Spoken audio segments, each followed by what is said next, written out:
If you are sitting in here now and expecting to have me talk about Resi, you're going to be deeply disappointed. One, because I'm not the subject matter expert on Resi, and number two is when Andy Kalikas took off, that learning session kind of went by the wayside for now. However, every weekend and every night, not every weekend, every night, I don't know if everybody was aware of this, I'm the manager on duty for Moorings Park Institute Monday through Friday, every week of the year. So if there's something that occurs at night, the call comes to me. And I don't get called on everything. I get called on mostly, there's a set of policies that identify when I want to be notified. For instance, a fire, a major flooding event, anytime that there's a police officer on campus that needs to engage in various different types of events that we normally wouldn't want, and the list goes on and on and on. But my phone goes off throughout the weekend and also at night. And most of the time, what pops up on here is an emergency response. Okay, so I read every emergency response for the entire organization. Doesn't matter if it's Gray Oaks, doesn't matter if it's this campus, or in the future, if it will be Grand Lake.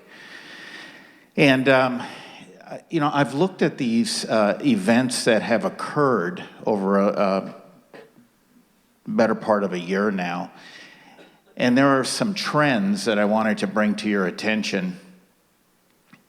And we'll post this also on the website.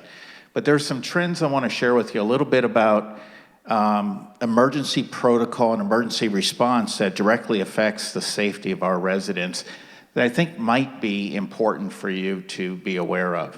Okay. Now, some of this might seem a bit elementary, and for some, it might be actually kind of an eye-opener. Well, this is an eye-opener right here.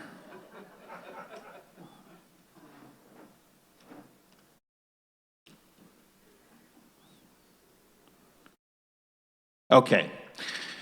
So the first thing I wanted to do is talk to you a little bit about responding personnel, because I do think that there's a number of people. Now, I'm only referring to Moorings Park, this campus right here, because they use an entirely different protocol system over at Gray Oaks, and Gray Oaks program will be replicated for Grand Lake, not so on this campus.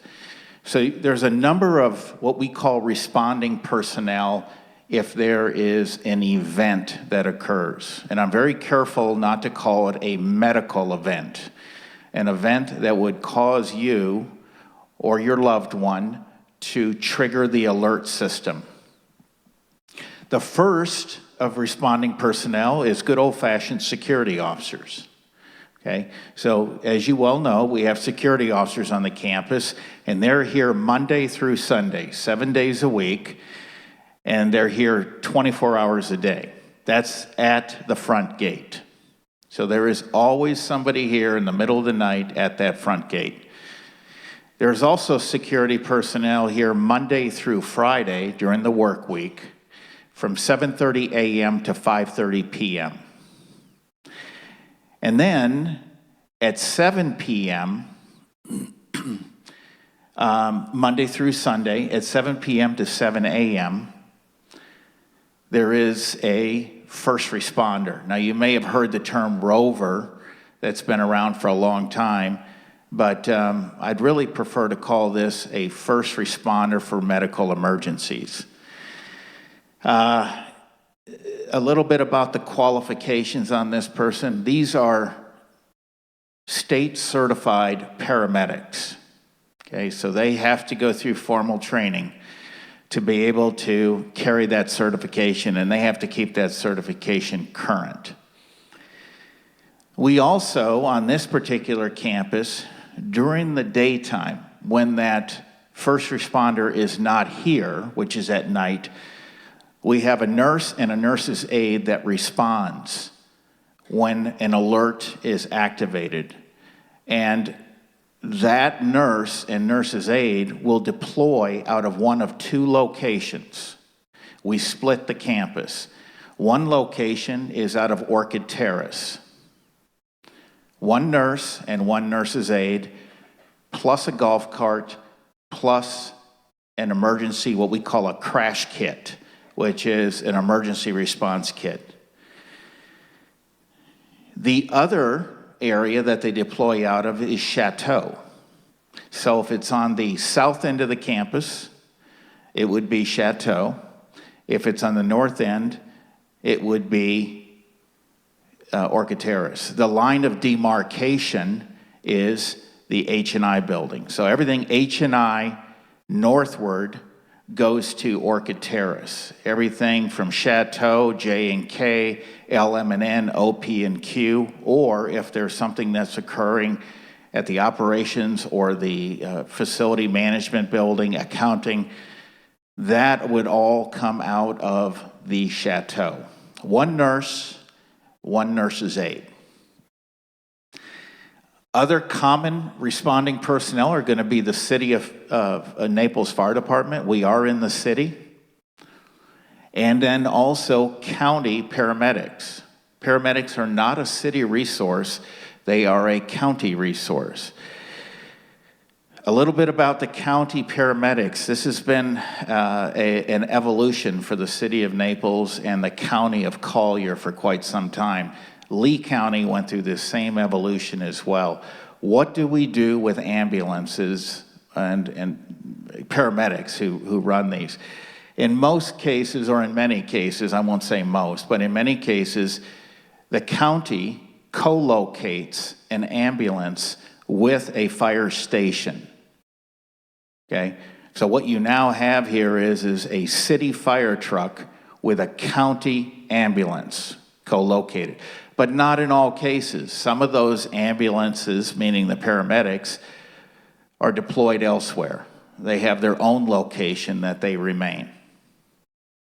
So just going down the list again, security officers, first responders at night, and that first responder is what previously was known as the rover. That is a paramedic, and incidentally, most of them are off-duty firefighters. They're just moonlighting here as another job. And then we have the campus split in two, the south end and the north end, and that's how we determine during the daytime when the first responder isn't here, we will have a nurse. And by the way, a nurse's credentials are above and beyond what a paramedic has for knowledge. Okay, that's an RN. An LPN, probably relatively the same. The only thing I would say about an LPN is their total knowledge of healthcare is greater than a paramedic. Paramedics specialize in emergency medicine. Then we've got the City of Naples Fire Department, and there's multiple stations. The same station doesn't always respond. Reason is because they could be dispatched already to another location, such as an I-75 traffic accident, injuries, and so forth. So then the closest fire department might be down on Goodlet Frank, or it could be off of some other location.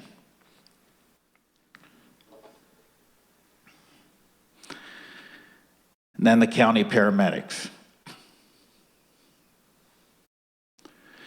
Now for response systems, so there's two parts to the equation of emergencies: people and systems. So the system located in your independent living homes is a system that is called alert, emergency alert. It's incorrect to call it a nurse call system. Okay, nurse call systems have to follow certain federal guidelines. Okay, and as a matter of fact, a nurse call system cannot use Wi-Fi to be activated. Yours are activated through Wi-Fi. It sends a low frequency radio signal, which is picked up at the front gate and also on a pager or some other type of electronic device. It identifies you by apartment number, and it identifies you by name and closest geographic location to where the activation occurred. So we have these in restrooms, we have them all over the campus. We commonly call this system SARA because that's the name given by Status Solutions, who's the manufacturer of this system. There are a multitude of companies out there. Philips Lifeline is a common one, okay? Silver Sphere, Status Solutions, they all generally make the same systems. You have wall-mounted pull cords in your home. We always make sure you have them in your bathroom. The highest number of falls across America for older adults occurs in bathrooms. The length of the cord is designed that you could reach that cord from the furthest distance in that room. Personal pendants are another feature for that alert system. Pendants and the pull cord are the exact same thing, only a different methodology to activate it. Personal pendants are designed to be worn on the person. They can be worn around the neck with a lanyard. They can be worn on a wrist with a Velcro watch band. They can be put in one's pocket, although that's not advisable. But personal pendants are designed where you push the button and we have an activation. No different than if you pulled that cord. We also have the infamous 911 telephone call that you can make. And we also have a gatehouse that's manned 24 hours a day. So these are systems that are available to respond as soon as you activate those systems. So if you picked up your phone right now and dialed 911 or star or whatever it is, I don't even know, you will get a 911 emergency operator. And they will say, fire, police, ambulance, and you'll say, and then they'll ask your name, location, and then they will quickly go into what is your problem. Okay?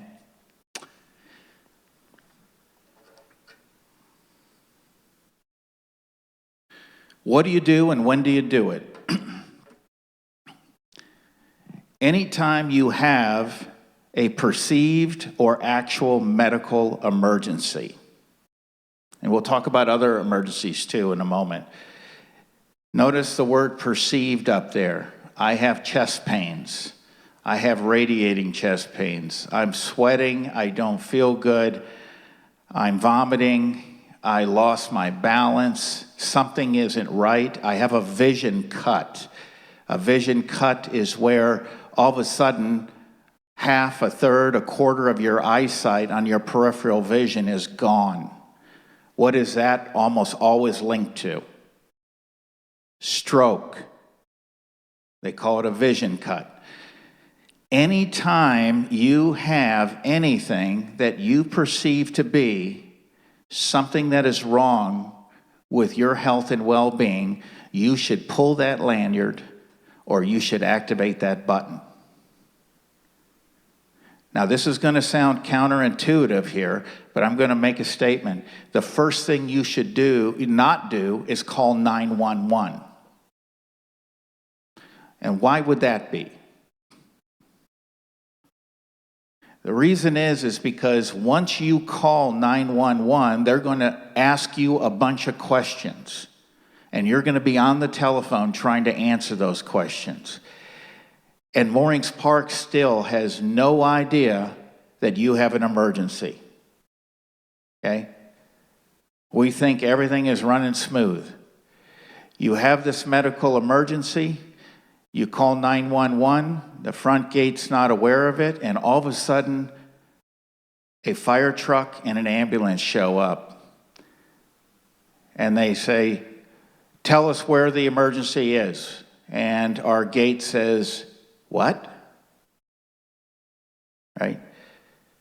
Now, hopefully on the phone, the 911 operator was able to ascertain where on the campus, but you can really see how vital time, critical time can be lost by not first pulling that cord. It goes back to the concept in the airline industry. In the event of a loss of cabin pressure, place the mask on yourself first before you place it on a child. Because if you can't help yourself, you can't help somebody else. In this particular case, pull the cord, activate the button.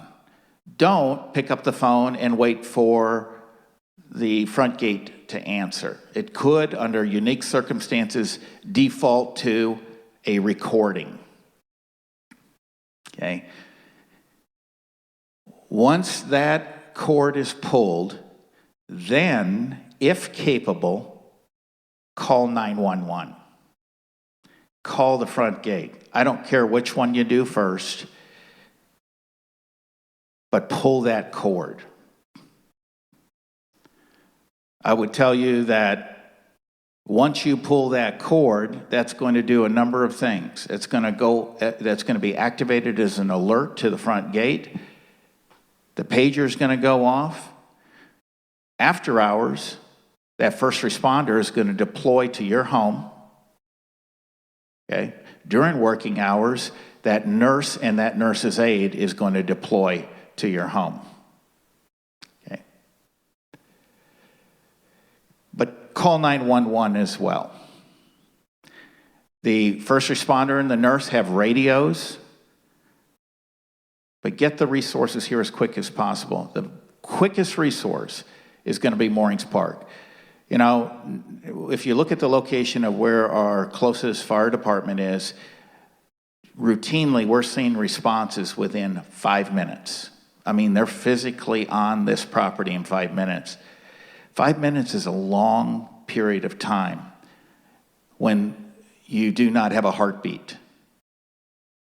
Okay? If you're not breathing, 5 minutes is a long time. So this is the reason why I wanted to really stress the importance of this SARA system, this wall-mounted medical alert system. It is so important, and you would not believe the number of nighttime events. They have to write up a report on every one of those pull stations anytime it's activated. And there's a number of false alarms. I'm not worried about false alarms. No more than the fire department's worried about deploying their fire truck on false. We'd rather move on a false alarm than to have to worry about the consequences of a real emergency and we didn't handle it appropriately. So I'll answer your question in just one moment. So pull that cord, call 911, let the front gate know. Okay. A few other things right here. Keep your front door open. Okay. And if your front door closes automatically because of fire code, which happens in the towers, make sure that the deadbolt isn't locked. Unlock the door so anybody could come in. Okay? The reason for that is that we want nothing to obstruct, delay. If the fire department comes there with a gurney and they're, knocking on the door and, the first responder goes, I know I have a master pass key here, or for some reason they went down to get to the elevator and get the elevator in the hold position. What we want to do is make sure we can get into your home as quickly as possible. Another reason why it's so important to notify the gate is we will, when that first responder reports to your home, they will lock off that elevator. Think about this for a moment.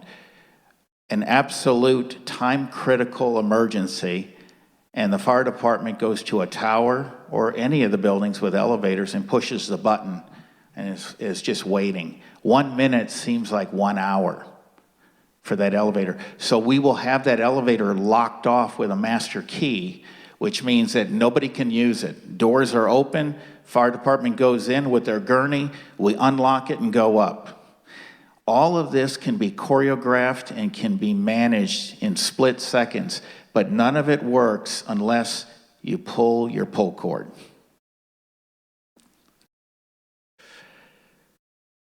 If you have time, and this will happen most often with residents who have a spouse, have a copy of or a list of your current medications. Okay? And the reason is because paramedics are authorized to administer certain medications to stabilize you, but some of them can be contraindicated to medications that you're on. So for them to offer you immediate assistance, it's important that you are able to at least talk about medications. Okay? I'm on Coumadin. I take this, I take that. If you don't have the list, just tell the first responder what's going on. Don't drink or eat anything. Take in no water. Okay? Don't eat anything. Just wait for the first responder to tell you what to do.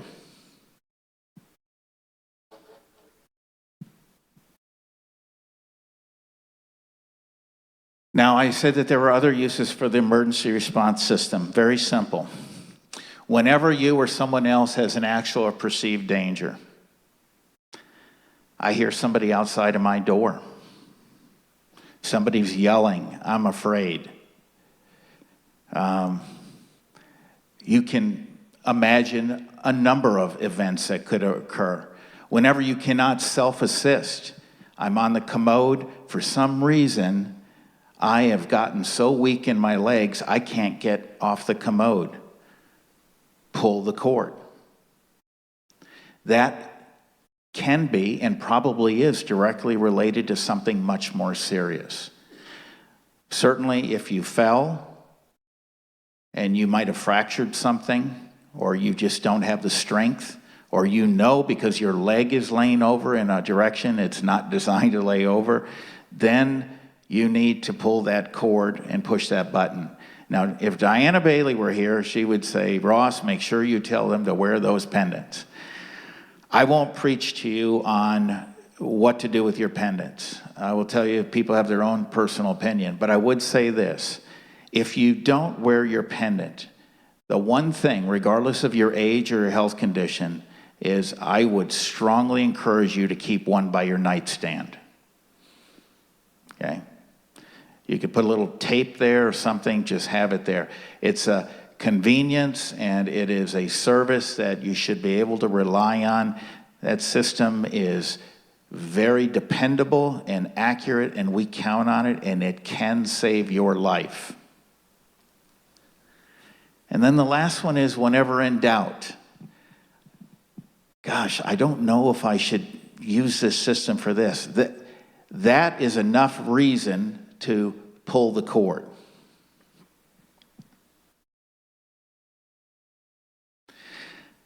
Not appropriate uses. Okay. You know, if fire alarms go off too often in buildings, and we worry about this, false alarms, and this happened at Gray Oaks, when all new buildings, this will happen at Grand Lake as well, because there's a lot of dust particulate in the air of construction zones, new construction, and it activates the smoke heads. People get so tired of that after a while they go, it's just another false alarm. When are they going to fix that damn thing? I'm so tired of it. Well, we never want to get so callous as to think that that's a false alarm, because when we do, that'll be the one time that is the real McCoy. General checkups on a resident's well-being. I'm not feeling well, I had the flu, I'm going to pull the cord, can you check on me every hour on the hour? We have a home health agency for that purpose. They're trained to do it. They'll follow through with you. They'll make sure that they're there on time. They'll check your vital signs, and they'll verify your health and well-being. But it's kind of like this. If we use the alert system to do a general well-being, a well check as we call it, on a resident, we could easily be taking away that resource for a life safety event or a life-saving event. Okay. As a convenience, boy, I really could get a glass of water right now, but, and this has happened, but I'm very weak in my legs. I really could use some assistance. Now, I want to just talk about this one for a moment. If someone becomes so weak that they can't get up for a glass of water, and that problem continues, that is cause for pulling that cord. What I'm simply saying is this is more of a concierge service. I think I could use a sandwich. I could use this. Okay. Information technology issues. My television doesn't seem to be functioning correctly. My phone. I lost internet service. I was surfing on the internet. I lost that. I need some assistance. Not appropriate to use the emergency call system. A little bit about firefighters and paramedics. Nice people, men and women. Both have advanced medical training, but paramedics are specifically trained in advanced life support. Okay, so heart attack or myocardial infarction, stroke. Your paramedic has, with the ambulance service, has a more advanced level of training. Firefighters, though, do have EMT training, all of them, every single one of them. And the fire department almost always beats the ambulance to this location. And that's simply because of their geographic station right up the road here. Okay, but it doesn't always happen that way. Notify the front gate that you've called 911 helps to direct emergency vehicles. We had this trouble over at Gray Oaks for a long time. People, the fire department would get on that campus and go, our GPS is not showing us exactly where that apartment home is in building L. And they lost, in some cases, they lost as much as 16, 18 minutes just to find the place. Okay. Fire department will meet at the residence by a Moorings Park, will be met by at the residence by the Moorings Park nurse or first responder. Somebody, it may not be the nurse, it could be actually that aide. Somebody's going to be standing at the door saying, right this way, right here, follow me. So every split second counts. Transport location. This is one that is often misunderstood. Where are they going to take me? Residents may indicate, and you're going to be invited to indicate where you want to be taken. Okay? Take me to the hospital at NCH Main, downtown. Take me to NCH North. But ultimately, the decision does rest with the paramedics. And the reason that is because the condition they find you in determines what level of emergency medical services you're going to need when you get to the hospital. For instance, not all hospitals are stroke certified. If you have the signs and symptoms of a stroke, the last thing you want to do is go to the wrong hospital where they don't have a stroke team there. Okay? Because in a stroke, every minute counts. And in most cases now, they're injecting people. There's a couple of different types of strokes. One would be a blockage, and the other one would be an aneurysm type of event. But the one with blockage, they have a clot buster. And getting that taken care of in less than 1 hour is absolutely critical to determine what kind of life you live. And that's amazing modern medicine that they can inject that in people. But if that goes on too long, then the damage is done. Okay. Again, ultimately, the decision rests with the first responders. They're going to take into account the residents' wishes, the type of medical event, and the complexity of the medical event, distance to travel, In season, this is a big deal. How long is it going to take to get to that location? Well, it's only about 4.5 miles from here. Yeah, but what's the traffic light like? And then other competing emergencies. We've got a 4-car pileup on I-75 right now. We're taking you to the closest hospital. This is not about wishes. This is about saving lives at this point. And this is kind of the triage that they go through right here. 9 times out of 10, though, they're going to say, where do you want to go?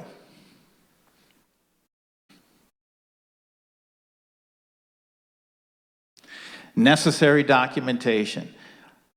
Always have a driver's license with you. If you don't drive a vehicle, have some other form of identification. Always bring your Medicare card, or if you have a Medicare replacement plan, you should have a card for that. And then also, ideally, a list of your current medications. So, one form of identification, insurance, and I said Medicare, but if you have a replacement plan, and if you have a co-insurance, you should have those cards with you, and then a list of medications. Everything else can be worked out. You had a question. In the parking lot and died. Hello. Someone had collapsed in the parking lot and died, and he didn't have a button. And if you had a button, could you press your button to help him? Yes. Did everybody hear that question? So the question is just in case you didn't, somebody collapses in the parking lot. In this particular case, I know the event you're talking about. Somebody had expired from it. They collapsed, actually had their hand on the door handle of the vehicle, went down, did not have an emergency pendant on them. The question is if you go out there, you have a pendant on you, can you push that pendant? Yes. What's going to show up on the computer screen is your name, not this other person's name. And it's also going to identify the apartment number it's registered to, but it's going to say you're currently located with an emergency in that parking lot. It's going to triangulate to the closest location. Okay? It's like a GPS system almost. Okay? So yes, you can use your pendant to assist someone else. Okay.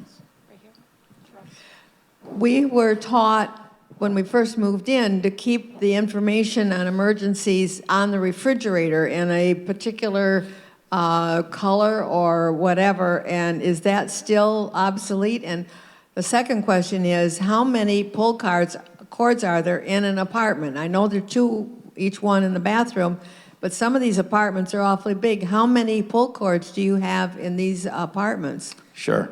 So let me answer the second question first. Number of pull cords. We learned something when we did the refurbishment on Tower A and G. We had in some homes as many as 6 or 7, even small homes, 1 bedroom, and then we had big homes that had 2. And we really were digging to find out the rhyme or the reason on how these were allocated, and we could find nothing. So we wrote a policy. And our policy right now, and Jeff, you're going to have to correct me if I'm wrong on this, but for every single bathroom, there is a pull cord, no matter what. There will be a pull cord placed in the bedroom near the head of the bed. And then we place a pull cord in the living room somewhere, or near the kitchen.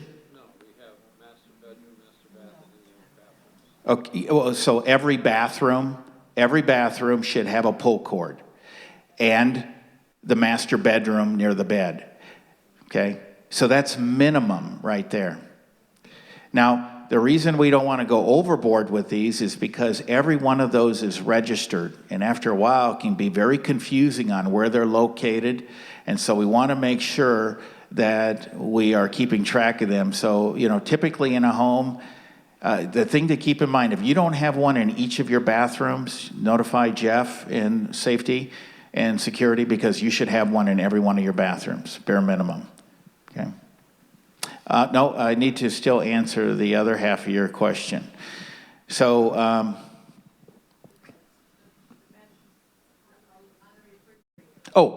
information on the refrigerator. So there's a couple of things that you can place on your refrigerator. There was a program launched in the late 80s called Vial of Life. And Vial of Life was a nationally recognized emergency program. And they actually, at no cost, administered or issued tubes. It was a vial. And it was designed to go into your refrigerator, inside, near the butter keeper, whatever. And there were a few things that were supposed to be put in there. One was a current list of medications rolled up. Another one would be what we would call emergency contact information, who your doctor is, your next of kin, and so on and so forth.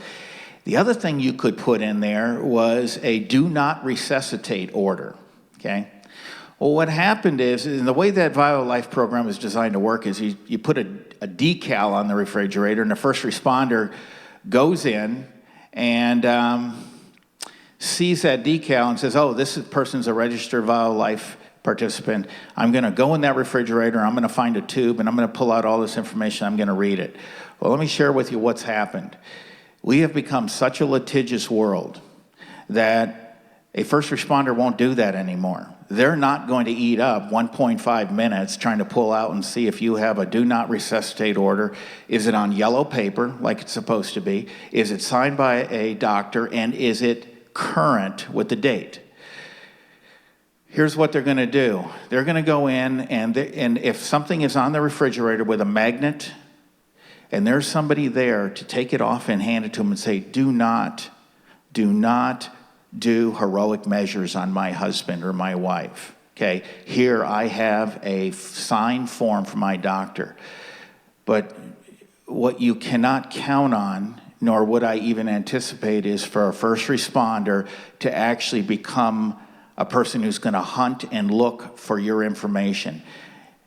It should be placed on your refrigerator still today as a place that you can run and grab it. It's easily available for you.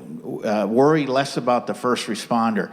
The first responder is going to engage in heroic measures in almost all cases. They will not be delayed in that unless somebody grabs it and says, please don't try to revive my spouse. This is their wishes, it's current, and hand them a copy right then and there. The other one that you would want to have is your medication list. And that is real simple to have that readily available to just hand to a first responder. You know, the first responder now, the first thing they do after they get the patient stable is they open up this orange case and there's a laptop in there, right? We've all seen it. And they start tapping in and they say, okay, do you have your Medicare card? And I mean, it's amazing. They're actually looking at insurance in those types of situations, but that's the world we live in. So they put that all in there. They've got your driver's license, your Medicare card. This is all in your apartment now. And then the next thing they do is they say, do you have a copy of your medications? You can hand that to them then as well. So those are the things that you absolutely want to have readily available. The do not resuscitate order opens up a whole different discussion. And, because of this highly litigious society we live in today, a first responder is always going to err on the conservative side, and that is to save a life.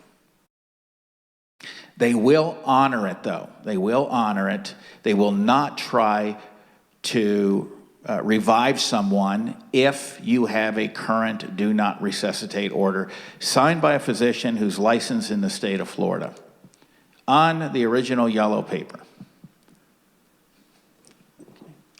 Ross, before I ask my question, what is current? Within a year? You talking about the do not resuscitate order? I don't know you have to look in the form. It'll tell you how long that form is good for from date of signature.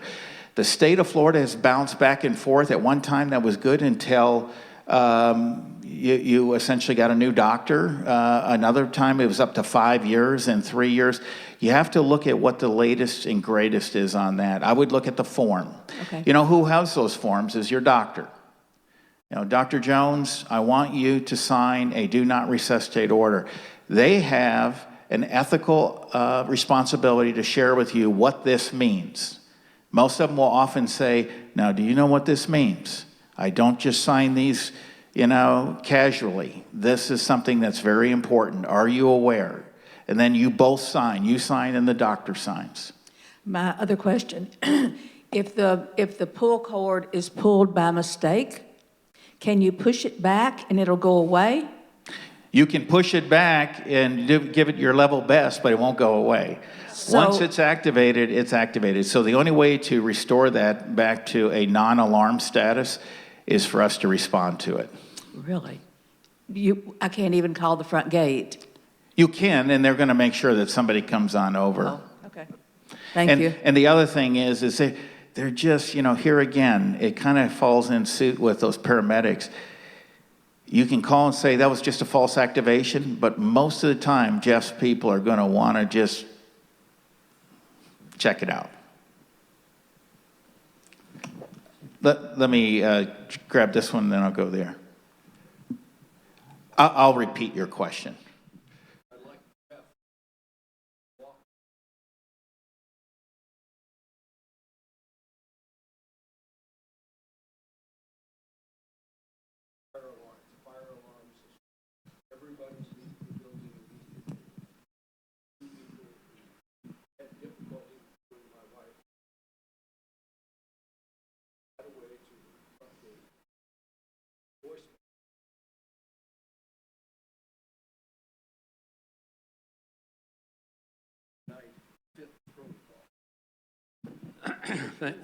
Yeah, well, thank you, Mr. Armanis. I was there, but I was. Repeat the whole. Yeah, all right. Saturday evening at about 6:30, thereabouts, there was a monitoring report from our monitoring companies. When you have an alarm go off in your unit or anyone's unit, what happens is that call goes immediately to our monitoring company. They then dispatch immediately the fire department. After they do that, then they call the front gate, and the front gate takes whatever appropriate action is necessary to address the situation. The particular situation that happened this Saturday night is unusual, and actually Randy, Paul and I have spoken about it since, and I think Randy and Ross and perhaps me will talk about it yet again. What happened is that if during the day, for instance, your alarm goes off and the monitoring company dispatches the fire department, which is their first priority, dispatch the fire department, they then call us. And then we will dispatch personnel to the location, i.e. a maintenance man, a security person, or multiple people. There's a time during the day on weekends when we don't have that staffed. And between 4:30 in the afternoon when the maintenance person leaves and 7 p.m. when the rover EMT/security person arrives, we don't have a particular person on campus for the front gate to dispatch to this particular instance. So what happened is that the fire department got here within 5 minutes of the alarm going out. The building, excuse this term, but it dumped. The people were alerted. They got out of the building. The alarms were off. The fire department got there. They addressed the issue. They silenced the alarm. I happened to be on campus doing other work, and I got a call, because I do get a call when there's a fire alarm from the front gate to my home or wherever I happen to be, and then I come over. Well, I happen to be here, so I went to the N building. I talked to Mr. Amatis, and he was concerned because he said to me, Jeff, I called you some time ago and you're just getting here. Well, I explained to Mr. Amatis that situation. I wasn't supposed to be here. I just happened to be here. So literally I was in a minute or two of coming over to the unit when I heard about it, but I would have ostensibly come from my home, or if my supervisor would have been here, he would have come from his home, or if Ross would have gotten the call in the descending order, he would have come from his home. So that's the particular instance that happened at 6:45 on Saturday night, because the rover wasn't here yet. Had he been here, he would have been to your unit immediately as well. Yes, so there is that gap. That's exactly right, Ross. Randy and I spoke about it yesterday. Ross and Randy meet today, and they'll talk about it again to address that gap, because I agree with you, it's an important one, because, you know, time lost in a situation like that, even though the building emptied properly, even the alarms emptied or went off properly, even though the fire department got here in 5 minutes or less. I looked at the tape that day to see how long it took them to get here. They actually came in the back gate that day. They have the ability to come in any gate anytime they want to. So the time frame in terms of the fire itself was perfect. In terms of one of our people being here was not. So we're going to address that issue. You're welcome. Yes, sir. A question about the Wi-Fi system. The Wi-Fi, as far as I've seen, has gone out occasionally. Yeah. Is there a backup? Is there a Yeah. backup to the Wi-Fi for Yeah. that situation where we lose it? Yeah. So actually, when I said that earlier, Wi-Fi slipped out of my mouth. It's not driven by Wi-Fi. It's a low voltage, ultra high frequency radio signal. Okay? Has nothing to do with Wi-Fi. So this is a radio signal. Okay? I don't want to say compare it to FM 99 radio station, but in fact, that's what it is. It's a radio signal, but it's ultra high frequency. And that's what our pull cord goes to. That's correct. Okay. Right, it Thank sends out a radio signal. I happen to be one of the resident and caring people.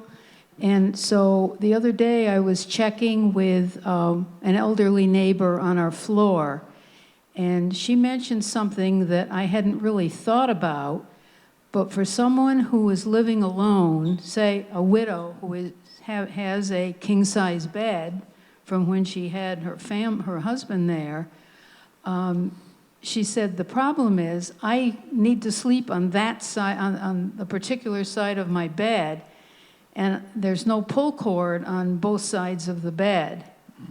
And I just am thinking that that was an interesting issue. I don't know how to Yeah. deal with it exactly, but I mean, we can move the pull cord on either side. I will go back to the pendant, though. If somebody is really concerned about their overall safety and their overall medical condition isn't to where they're comfortable, then I wouldn't even think about the pull cord, because the pull cord relies on the fact that you're strong enough to even turn over. And if a person had a heart attack or a stroke, all they are going to be able to do is possibly push the button on a lanyard.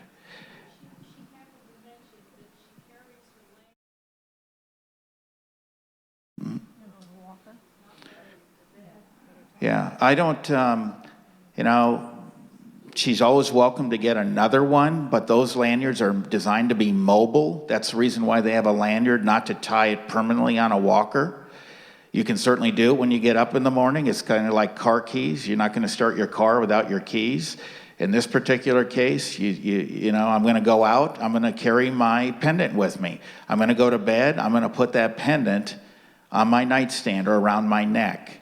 On the issue of the wall pull cord, we can put it in a different location wherever she's most comfortable. I think we've even got some that are on the headboard, if I'm not mistaken.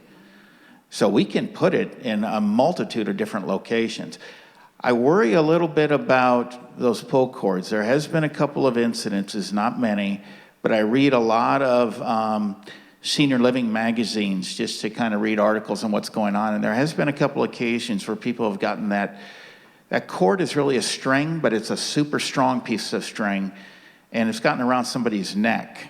And so you want to be kind of careful that you don't put things like that too close that are long, where it could wrap around somebody's neck.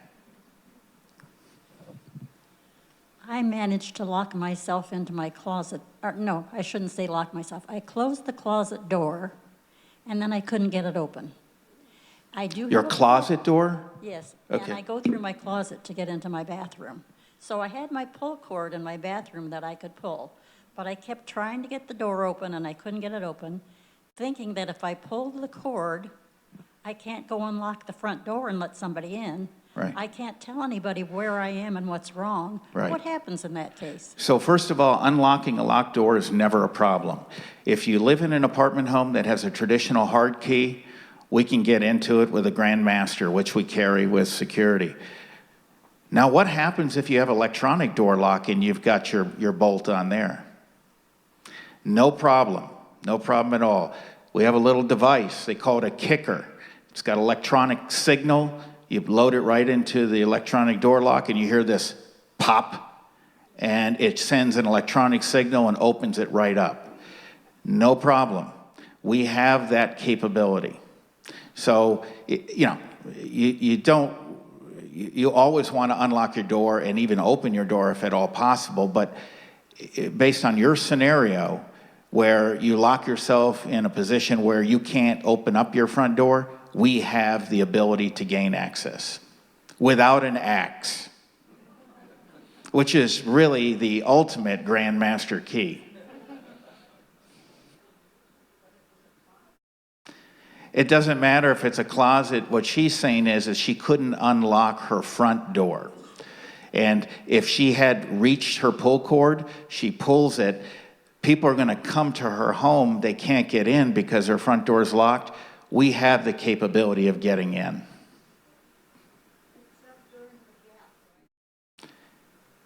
It sounds to me like I'm having a meeting on this today, if I hear him correctly. Incidentally, just to show you how technology is working at Grand Lake, they didn't have this technology when we put our first electronic door locks on this campus, but now at Grand Lake, going back to your scenario again where your front door is locked and you can't get to the front door, we can open it from the guardhouse. All we have to do is put in a code and then the apartment number, and it pops the lock from a remote location. So the reason why that's a nice feature too is because if you left your fob, your little fob that opens doors, or a swipe card, if you left it in your home, you went out to dinner, you came back and go, darn it, I left my key, I can't get in, you could literally pick up your phone and call the gatehouse and say, I left my key inside, could you open my door? And from afar, they can type into the computer and it'll pop your lock. The only thing we have to worry about is are you who you say you are? So there might be some sort of super secret Pentagon type code that they may ask you, but it's another level of technology. Okay, just a few key points on here today. I read these emergency responses 7 days a week.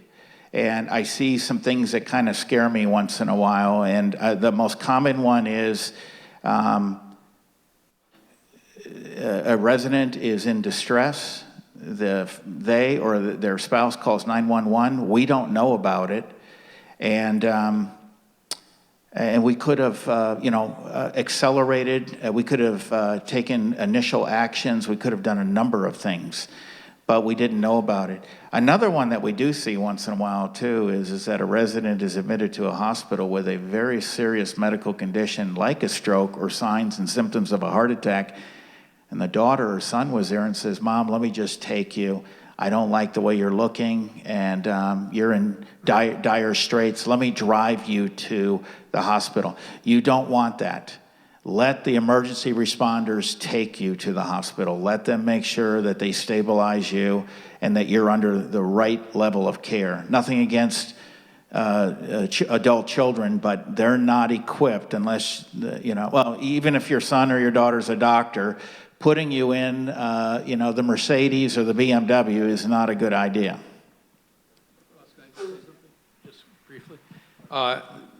Celeste and I were just talking about this. Just keep this in mind too, that there's never a gap, ever.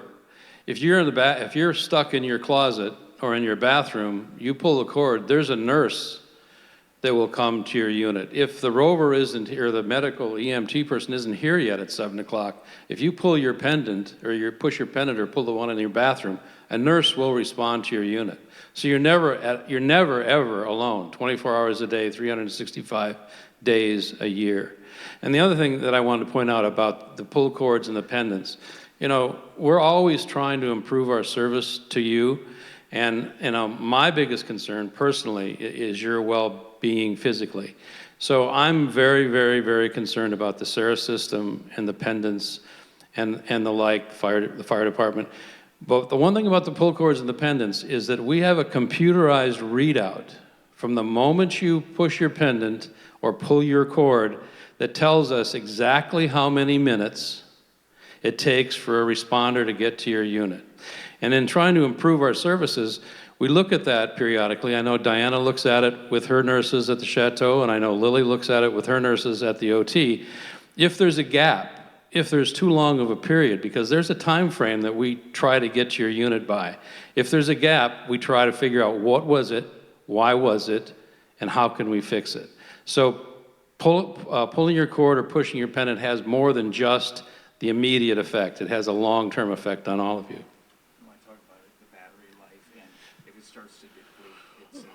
Right, and that's the other thing too to keep in mind is that we are constantly providing fresh new batteries to your equipment. Every morning I get a readout of what's called a low battery frequency that tells me pendants that have a low battery operation. We then send out personnel either from the security department and or maintenance. They take your pendant apart, slip in a new battery, and you're good for another supposedly 15 months, but we usually do it on PM's preventive maintenances annually. So that's another thing to keep in mind. Thank you and be safe.